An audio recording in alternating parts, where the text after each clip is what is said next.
It was about 3 a.m. in the morning when I woke up. But the previous night we had a briefing on where we are going. We were told it's going to be a pretty hostile place where we were going.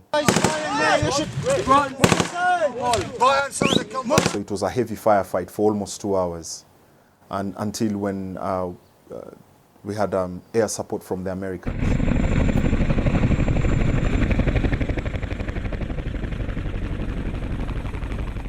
I was born here in Nairobi, Kenya, in Huruma Estate. And then we moved from Huruma, we went to Maringo Estate. And then that's where my love for football began, because there is where I grew most part of my life as a teenager. I started my football career now properly with a club called Waterworks in Kabete. Then from Kabete, I went to Kangemi United. And then from Kangemi United, that's where Kenya Commercial Bank poached me from there. And then in 2005, Jacob Gostumulei, he was the Tusker football coach. He's the one who's poached me and took me to Tusker. I left the country end of 2006. And that was because of the challenges we were facing as footballers here in Kenya. You know, you were getting a little money that cannot make you do something for yourself. I used to be a matatu driver part-time. So there's a friend of mine, in fact, when I was just there, he came and approached me and asked me, do you know my cousin joined the British Army? And I said to him, are you serious? And he said, yes. So I went with him online, applied, and within a week, I went to the UK to join the British Army, yes.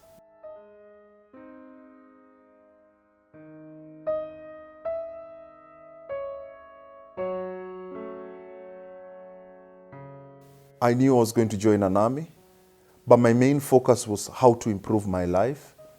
I knew my life would change. So I never put in a lot of thought on what I was going to do or where I would go. You know, as you're aware, you know, here in Kenya, you find so many people are struggling, but it's just the opportunity that they don't have to leave. But if someone somewhere got the opportunity like the opportunity that I had, they would have gone. Like now, I receive so many messages, people asking me how they could join the British Army. I get about almost over 30 messages a day. People in Kenya asking me how they can join the British Army. So that shows you just the amount of poverty that's here and how people are struggling. Any opportunity that comes about, they will leave. When I went there, I was nervous. I was nervous because Afghanistan was one of the hostile places in the world, you know, it was an experience that I would never forget for the rest of my life. You know, we went there as peacekeeping, trying to help the Afghan citizens, and when we got there, it was absolutely hostile.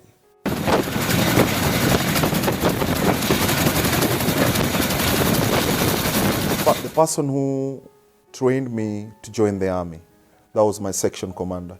He was the first person to get killed in action.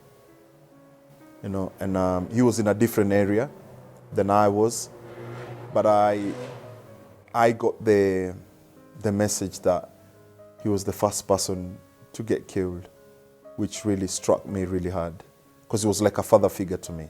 You think about quitting because of the challenges that you're facing. You know, at the end of the day, you're human. You're human. And that just shows you the kind of, that whenever you're trying to have a life, you have to take risks. But you never know those risks where they will take you, but you just have to take them. And in my case, I would say I took a risk to better my life and to better my family's life.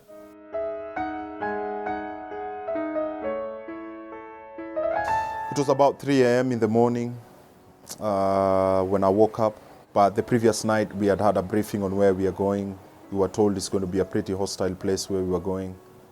And that day, I wasn't just feeling myself. I took out my Bible, I started reading my Bible, and then up to about 6 a.m. during our time to leave the place, our patrol base, to go to where we've already been assigned for our duty.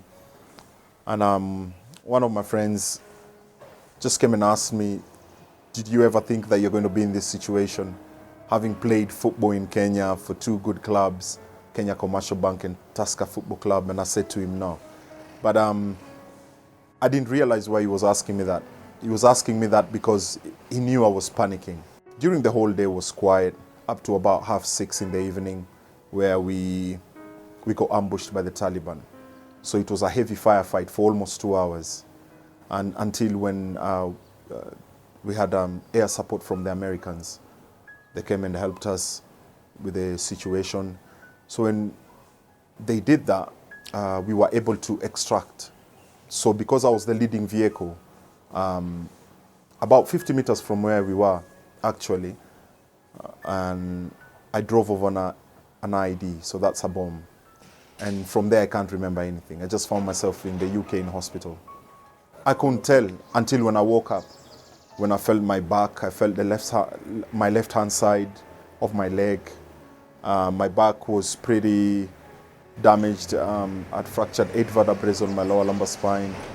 So my back wasn't good, and it was a very challenging moment, especially when I woke up in hospital, because I thought I was still in the war zone. So I was fighting with the nurses until when they calmed me down to tell me I'm in a safe place and things like that. So I went for rehab for a long time, for almost 1.5 years. So as time went on, I was having surgeries on my left leg. I had about 8 to 12 surgeries, tried to save my leg, until when it got to a point where they said to me that they have to amputate my leg because of the nature of the damage that I had on it. I was quite fortunate that even when I was suffering from my war post-traumatic stress disorder, this is whereby you start thinking or dreaming about the things that you've seen in the war zone, your friends dying and stuff like that. I nearly took my own life twice. And it was a challenging process. So the way I got out of it is only through positivity, because I couldn't stay in a place where I wanted people to feel sorry for myself, because if you let people feel sorry for you, that's when you'll start having negative thoughts in your head. So don't ever allow anyone to tell you that you can't do anything. I've faced challenges, people telling me I can't do certain things in life.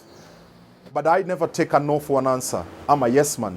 So anything that I do it 110%. Even if I fail now, I get back up. If I fall again, I always get back up, because I know I won't fall forever. Oh. Come on. Brilliant. One more. Nice. Beautiful. My daughter, she's the one who understands everything more. My son doesn't, because he's still growing up. We don't live together, but I see them. I visit them quite often. And I would say my daughter is the one who actually gave me most of the strength on how to stay positive with life. Because when I was going through all these challenges, me not having a leg, suffering from war post-traumatic stress disorder, she walked up into my room and told me that she loves me the way I am, even if I have one leg, And that's very encouraging, when someone that you love, and the way children are, they are so innocent. And if someone at the age, she was 7 years by that time, says something like that to you, it really sinks in. And that's when, from there, that point, I never looked back. I look at myself as being a motivation speaker. Although I am a motivation speaker, I motivate people through different ways. But I feel that's my destiny. And that's how I look at my future.